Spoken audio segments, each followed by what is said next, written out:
And an angle that we make on a coordinate plane, we use initial side and terminal side as vocabulary words. The initial side is always the x-axis, and when we are measuring an angle, we start at the positive x-axis and move counterclockwise.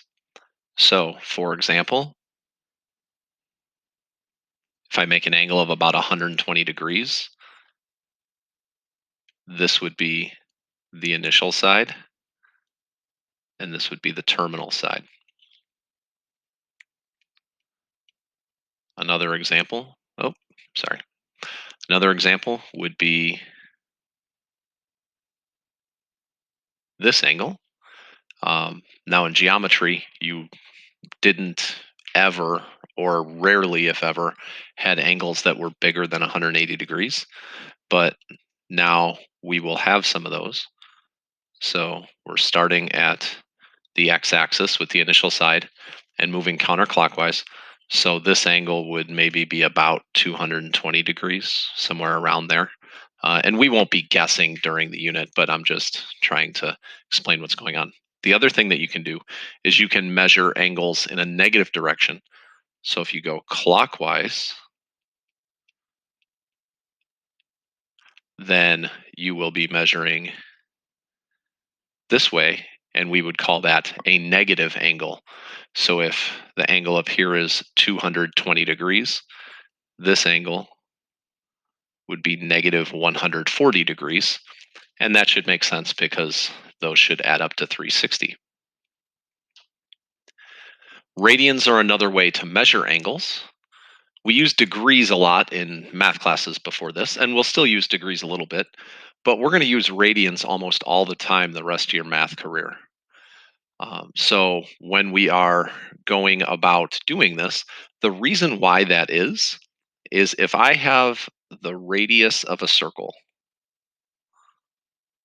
let's call that r, the radius of a circle, what we want to do in order to measure the arc length of or not the arc length, the arc measure of a circle is we use degrees a lot, but we also have another way that we can use it where the units aren't necessarily as important.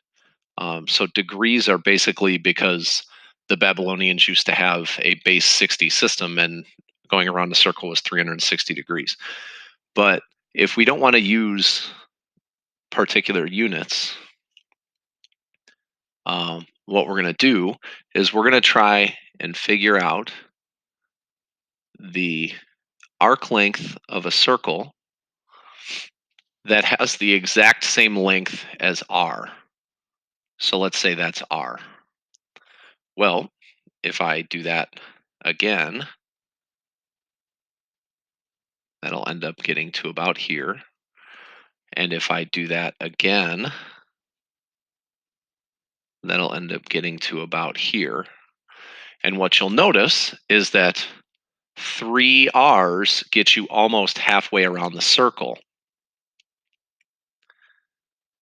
That should make a little bit of sense. 3 is a little bit less than half of the circle, 3 r's. And that should make sense because we know from geometry that pi, which is about 3.14, is the ratio of the circumference to the diameter, which equivalently is half the circumference to the radius. So it should make sense that halfway around the circle is a little bit less than 3, or a little bit more than 3 r's. So 3 r's is a little bit less than half the circle. Now, if we are analyzing this situation for what that looks like in terms of radians, and what that means is that we should know, even from previous classes, that pi in radians is going to equal 180 in degrees. or 2 pi in radians is 360 degrees if we kind of take this into account, because 360 degrees would be one entire trip around the circle. So that means if I want to convert radians to degrees,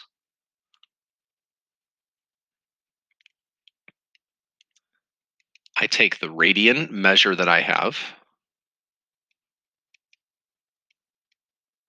and I multiply it by 180 degrees divided by pi radians. What will then happen is the radians that I had would cancel, and I would then be left with degrees. Likewise, if I want to convert degrees to radians, what I'm going to do is I'm going to take the degree measure that I have, multiply it by pi, and divide it by 180. And what's going to happen is that my degrees will cancel, and I will then be left with radians. So here are some examples of that.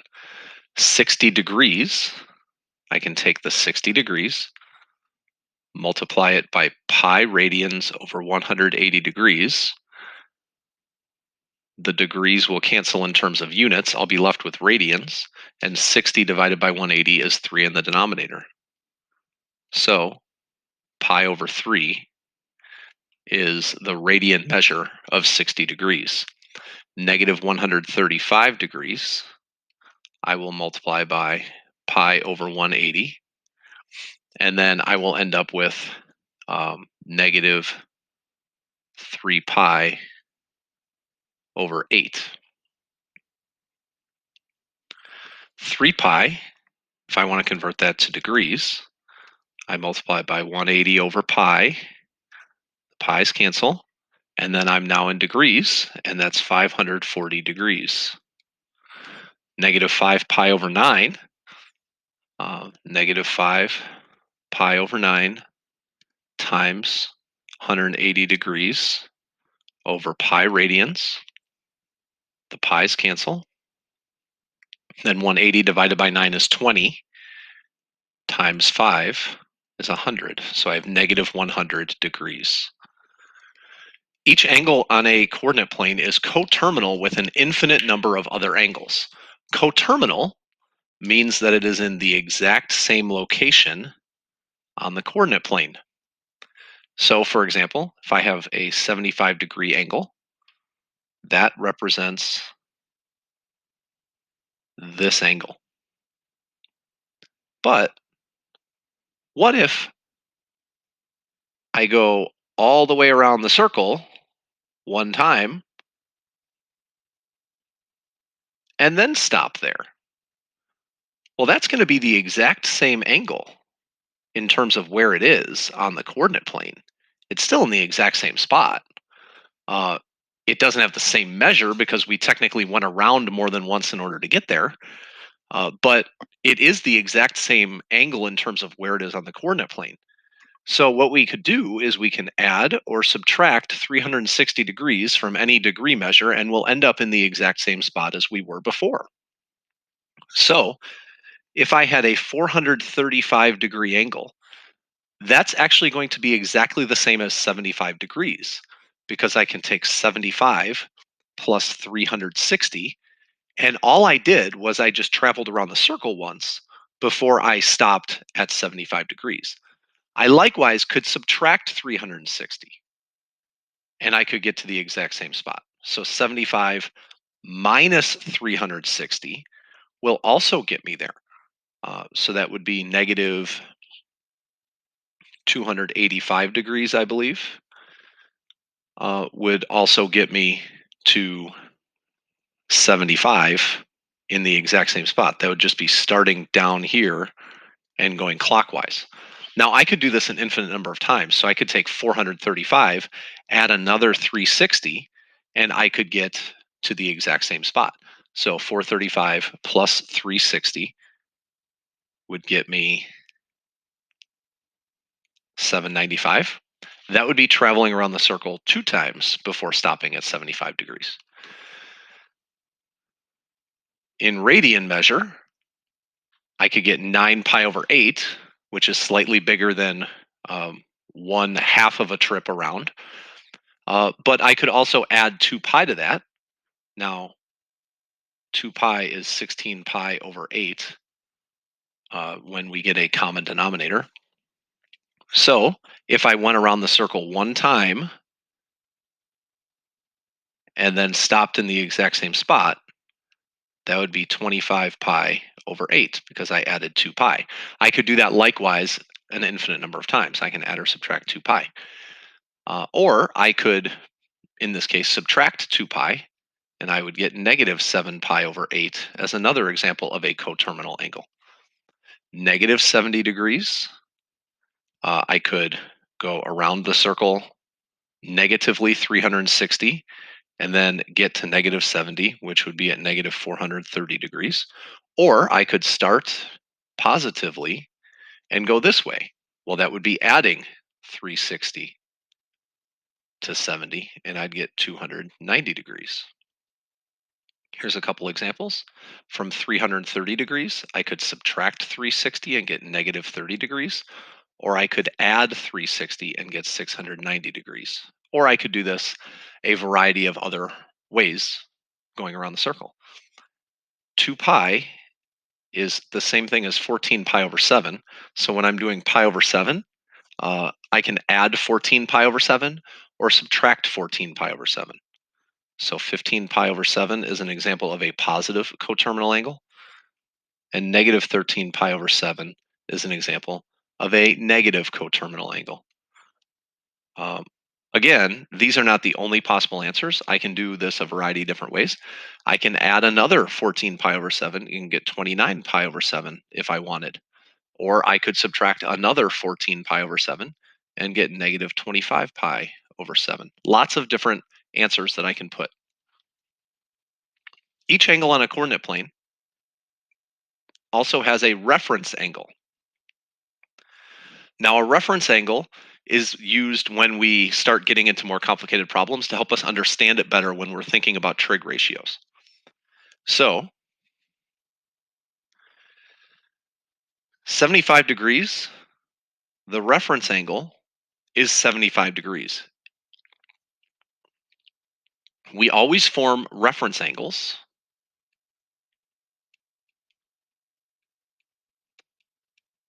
from the x-axis. And not only are reference angles formed from the x-axis, they're formed from the x-axis in a way that makes a very small triangle that has a right angle formed with the axis, and the angle that we're looking at is formed from the x-axis. That wasn't very clear because I used the same color. It's formed from the x-axis to where the terminal side of the angle is. So this green angle is 75 degrees. Now, it's very possible that the reference angle is the exact same as the angle. So if your angle is between 0 and 90 degrees, or between 0 and pi over 2 radians, your reference angle is the exact same as the angle. But if it's not, we are going to try and make a reference angle that is formed with the x-axis. It does not have to be the positive x-axis. It can be the negative x-axis if that's going to make the triangle clear. You must, again, draw it with the x-axis. I'm saying this like 20 times because a lot of people draw this to the y-axis. I'll give you an example of that. If you draw it to the y-axis like this, that is incorrect. Please never do that. So I'm drawing this to the x-axis, and now I'm trying to find this angle. Well, in order to find that angle, you have to figure out where it is um, with respect to the axis. So this line is pi. Since that line is pi, and I'm trying to find this angle as best I can, what I'm going to do is I'm going to realize that 9 pi over 8 is slightly bigger than pi. So in order to find this purple angle, I will do 9 pi over 8 minus pi, which is the same thing as 8 pi over 8. So my reference angle in this case is pi over 8. Notice that pi over 8 is between 0 and pi over 2. That would be good. I'm always trying to find the angle formed with the x-axis. That is very important. Now in this case, negative 70 degrees, that's the angle I'm trying to find. My reference angle is 70 degrees. The reason is, since this was a negative 70, the closest thing that I can do to go back to the x-axis is still the exact same angle, but positive. So I have a 70-degree reference angle. One thing that I want to make sure that we're aware of is just because I was using radians doesn't mean that it's going to be a different answer. Sometimes when I use degrees, I end up with a different answer. So if I have, for example, 115 degrees, my reference angle is going to be formed with the x-axis. So my reference angle is this black angle over here, and that is going to be formed from 180 degrees back to 115 degrees. So 180 minus 115 will give me my reference angle, and that's 65 degrees. So my reference angle, again, is always between 0 and 90, and it's always formed with the x-axis. So let's do a couple examples. 560 degrees, the first thing I need to do is figure out where that is. So if I travel 360, I'm going to have to travel another 200. Well, 360 traveling another 200 is going to put me somewhere around here.